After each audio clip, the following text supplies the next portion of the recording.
Okay, everyone, the Oakland Raiders have hired, thankfully, yet another African American to create a coaching staff that I hope at the end of the day is racially mixed beyond what it was starting to look like. But this man is Rob Moore. Rob Moore comes to the Raiders here, as you can see here, from the Buffalo Bills, where he was wide receivers coach. And prior to his job with the Bills, he was receivers coach at Syracuse for 4 years. Now, welcome, Mr. Moore, and hopefully you will have the opportunity to coach Amari Cooper should the Raiders draft him. I think Amari Cooper would be a fantastic addition to the Silver and Black. That said, now let me get back to the other point, which some of you are undoubtedly burning on. I will not stop talking about this matter until I am absolutely convinced it is in the past, and I'm not.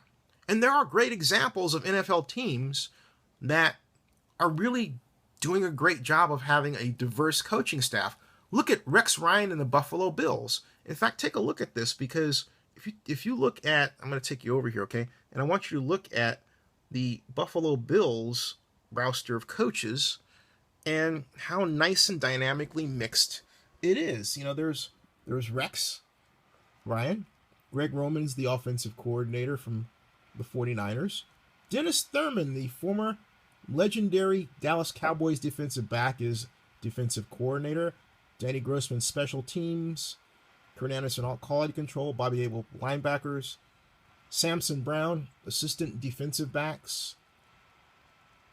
Carl Dunbar, offensive line. Eric Channel, head strength and conditioning. Donnie Henderson, defensive backs. You can go down the line here.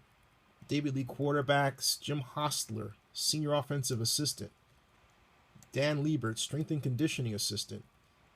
Hal Luther, Tim McDonald, defensive backs. Tim McDonald from the 49ers.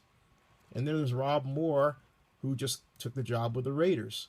But the bottom line, as you go down, the list here, is you've got a dynamic staff that's mixed here, and you'd like to see African Americans in positions that normally African Americans don't fill in the National Football League, like, for example, defensive coordinator or strength and conditioning.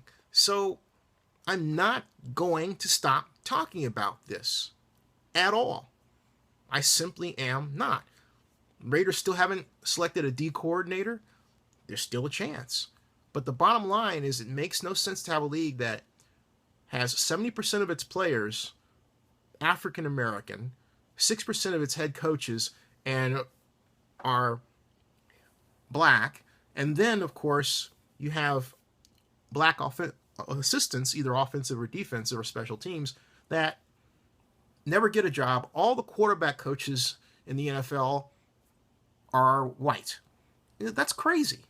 This at a time when it's generally accepted by anybody who is not insane that a black person can play quarterback just as well as someone white.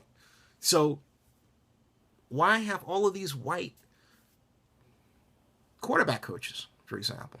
It makes no sense. And then you say you don't like me bringing it up, but this problem exists in other walks of life too, where it should not exist. Like, for example, the tech industry. There are many talented African American programmers around who really, if they try to start their own businesses, the VCs overlook them, or they don't have the proper connections to the VCs. I can go on and on and on.